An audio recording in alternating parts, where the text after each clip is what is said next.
I have decided to do this series, the all underrated teams. We're going to do this in two parts. The first part is going to be all underrated offense. The second part is going to be all underrated defense. We're going to start with offense. How do we decide who is underrated and who's not? Well, I'm going with guys who didn't get any accolades this season. No Pro Bowl, no All-Pro team, and that means no first or second team All-Pro. All right, Ja'Marr Chase, he may have made second team All-Pro, but I'm not considering him underrated because that's still a really hard thing to achieve. So no Pro Bowl, no All-Pro. That is the type of player that I am looking for this list. And let's just get right into it, I guess. We're going to start with quarterback, and we're going to go with a guy who we really like here at Stay Hot, someone we've talked about a decent amount of times. We're going to go with Jameis Winston, a guy who has been criminally underrated and underpaid these last 2 years, only making $6.6 million for what he's done for the Saints over the past 2 years. We're talking about Baker Mayfield getting a 30-something million dollar extension, all right? And Jameis Winston's out here making $3 million a year. Like, come on. He's a really good, cheap option for a team here. And the production that he had with the wide receivers that he had, I mean, Marquez Callaway as his wide receiver one, Traquan Smith, it's rough. Adam Troutman at tight end, it's rough. For that offense to be, anywhere close to average, getting to a little bit above is, I think, a massive feat for Jameis Winston. And I thought his pocket presence looked really good this year. I thought he was someone who was avoiding interceptions to a higher degree than he normally does. And 2019, when he threw those 30 picks, was a little bit of an outlier for even him. He's never been the most risk adverse quarterback, that's for sure. But he's usually not leading the league in interceptions every single year or anything. That year he was, but also in that year, let's not forget, led the league in yards, put up 30 touchdowns as well. That's not an easy thing to accomplish. It's not like there's all bad and no good. The dude was keeping the offense at a pretty good pace in Tampa, even with all the interceptions. So for what he's getting paid and the amount of recognition that he gets, Jameis Winston is a really good option, I think, at quarterback. Someone who I think the Saints would have very easily made the playoffs with if he was healthy the entire year. Obviously, we don't know what he's going to look like coming back from that ACL injury, but the way things are going nowadays, an ACL injury doesn't really change your career trajectory, especially for a quarterback. So I think he's a really good option. I think he's underrated. At running back, I've got Rashaad Penny, someone who is averaging 5.6 yards per carry, not over the past half of the season. He's injury prone. That's his problem. But at this point, he's got enough carries where it's one full season's worth of carries, although it's spread out over the course of a couple years.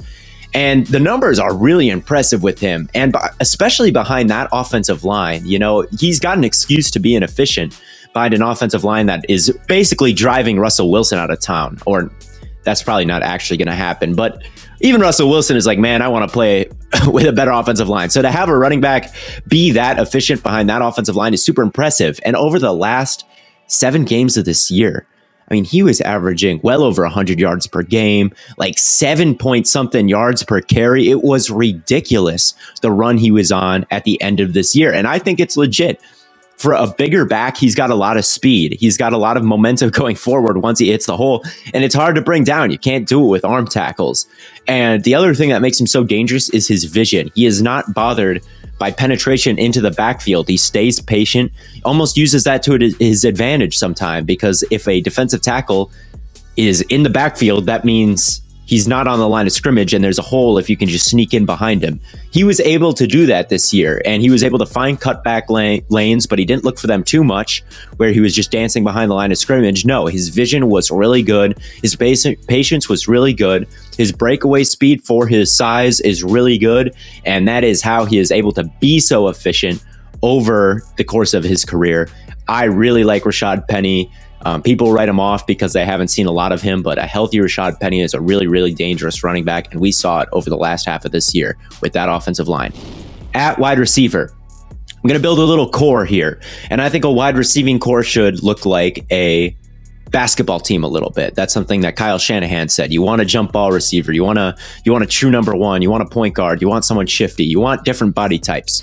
So as my X wide receiver, someone who I think can be a reliable volume dude, win in a variety of different ways, someone you trust, is Brandin Cooks. How many years does Brandin Cooks need to put up over 1,000 yards with these mid quarterbacks before people start to realize that the dude is a legit wide receiver one. Every single year, he's someone that maybe you're going to draft in fantasy, and you look at him and it's like, I don't know. Is he really good? Is he really someone I want? Yes, he is someone you want.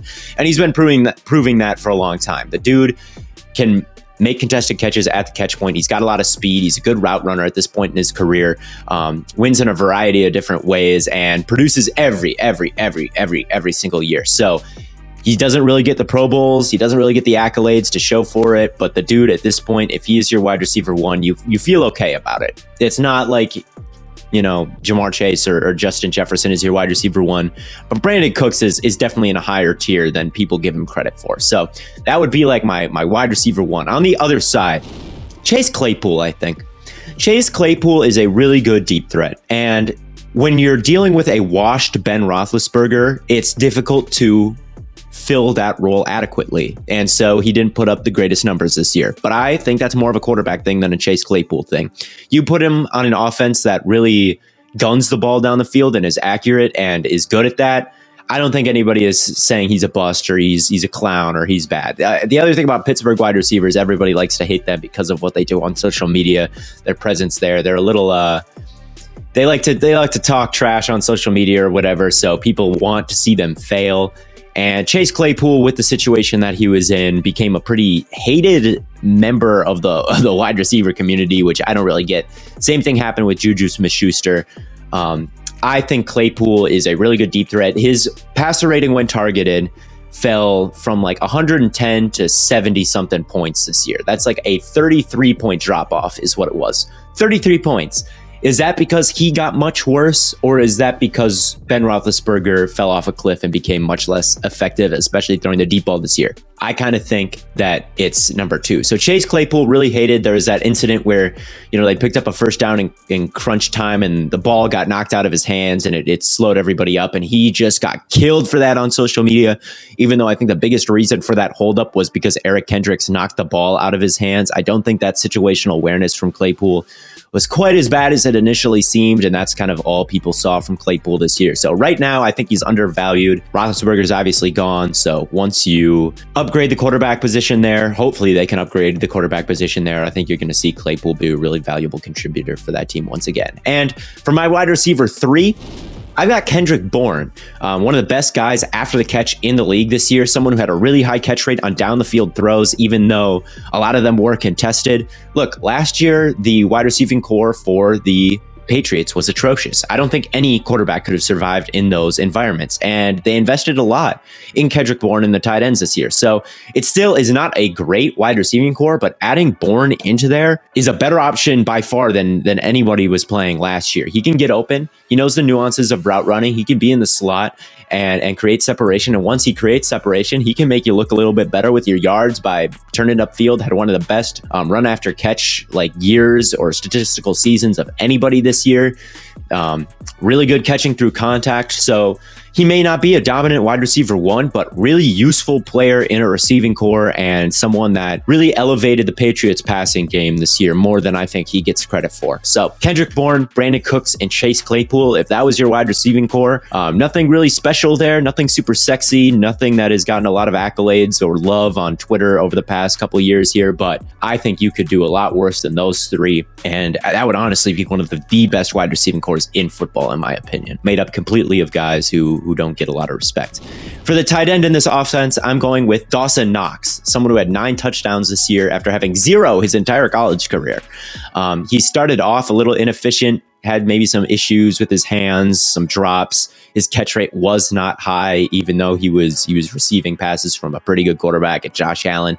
But this year, I think he really stepped up. His catch rate went way up. He's really hard to bring down after the catch. He had one of the most wicked truck moves I've seen. I don't think it was from last season. I think it was from the 2020 season, where he just laid someone out, really difficult to tackle, made several nice catches above his head, overthrows from Josh Josh Allen that he was able to reel in and bring down for touchdowns this year. It's hard to catch passes from Josh Allen in general because he throws the ball with a lot of velocity, but Dawson Knox has gotten better and better and better at bringing those in. He's tenacious. I think that he's a suitable run defender, maybe not super great at it, but you can put him out there and he's not a total liability in my opinion. Good receiving threat.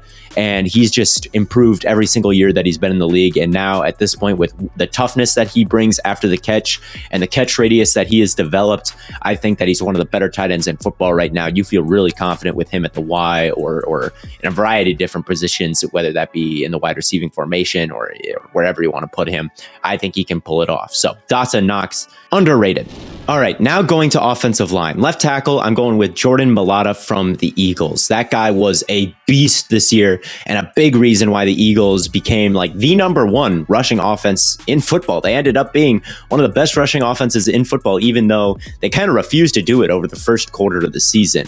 They developed into a really strong rushing team, and Jordan Mailata is one of the reasons why. He was locked in a positional battle before the season with Andre Dillard, and thank goodness he won that because that dude on a pulling is maybe the most dangerous man in football. That guy, pancake after pancake, every single game was just a wrecking ball, putting people on the ground, opening up running games. You saw Boston Scott be an effective running back for the Eagles. You saw Jordan Howard have a nice year or some nice games, I guess. It didn't matter who was back there for the Eagles. The offensive line was paving the way for these running backs to get through. And Jordan Mailata is a really big part of that. I know he's a former rugby player. Long odds to succeed in the NFL, but here he is. He's succeeding, and it's really good. Another guy is Ereck Flowers, a guard for Washington. You may think, I didn't know that guy was still in the league. I thought he was working at Home Depot or something after his stint with the Giants. It was really bad. That guy was written off as a bust. And then he went to Washington. He's playing guard now. He's no longer a tackle. And he's good there. He's legitimately a really solid option there. Maybe not one of the top guards in the league at this point, but I feel like he's so underrated because most people, you ask them, Ereck Flowers, they think that he's a total lost cause, wasted pick. Some of them might not even realize he's in the league right now. He is in the league and he's playing really effectively for Washington, who also has a decent offensive line and running game. And yeah, Ereck Flowers, he's good now. He's gone through this whole redemption arc. At center, I've got Brian Allen from the Rams. The Rams' entire offensive line is a little bit underrated outside of Whitworth. You may not have a lot of guys that you know there, although maybe their guard that got run over by Jeffrey Simmons isn't underrated. But Brian Allen is smart. He knows what to do. You know, the primary job for a center that other offensive linemen don't have is pointing out who's coming, you know, setting the protections, and he's good at all that stuff. He can hold up against anybody in the league. And even though they kind of got their lunch eaten in the Super Bowl, I don't think that he was a huge problem there. I think that he is a key part to why the Rams were able to make and win the Super Bowl over the course of the season. So Brian Allen, a underrated center, not someone that anyone I think knows. He's got kind of a boring name. So, you know, it's not like Alex Mack or Rodney Hudson. It's just Brian Allen. But just Brian Allen's a decent thing to be. At the other guard spot, I've got Trey Smith. The rookie offensive lineman that gets the most praise is Creed Humphrey, and deservedly so. He was one of the 5 best centers in football this year, probably. But let's not forget Trey Smith right next to him. Look, after the Chiefs lost the Super Bowl. Why did they lose that Super Bowl? It was because of the offensive line, right? They could not hold up. They had to revamp everything. They were able to do it in one offseason. That is so crazy. The Bengals are looking at that right now, right? They lost the Super Bowl because the offensive line was wet paper towel, you know, basically the entire playoff run, especially in that second half of the Super Bowl. They couldn't get anything going. It's not easy to just rebuild that. We'll see if they can have the success the Chiefs did after they brought in Orlando Brown, Joe Thuney, and then the biggest keys of that, like those two you knew were okay.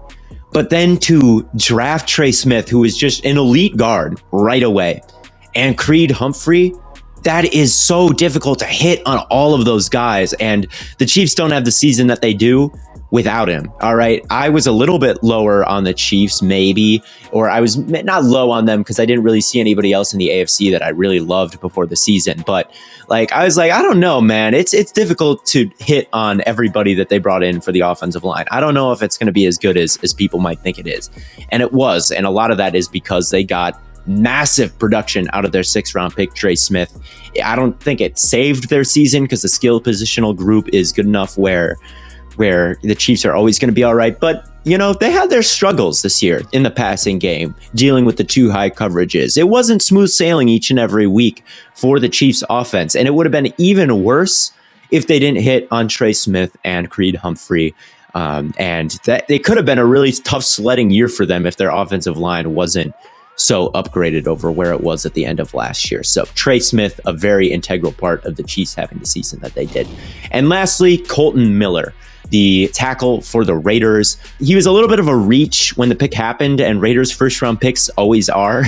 They always are reaches when they first happen, so people just kind of write them off, I feel like. But Kolton Miller was a really solid player this year. The Raiders do not have a ton of star power on that offense. You don't look at the guys they had on either offense or defense this year and think, okay, there's stars. This is a playoff roster. There's stars everywhere. There's really not, especially after Ruggs was arrested.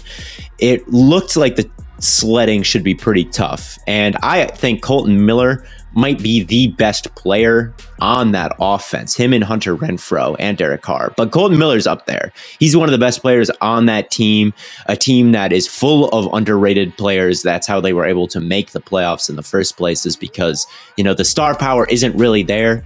But they've got a lot of underrated guys, and Kolton Miller is one of those underrated guys. Protected Derek Carr, paved the way for a decent rushing attack, and really was an integral part of why they were able to make the playoffs despite the star-studded roster. So Kolton Miller was one of those Raiders draft reaches, but someone who actually panned out, unlike a lot of them.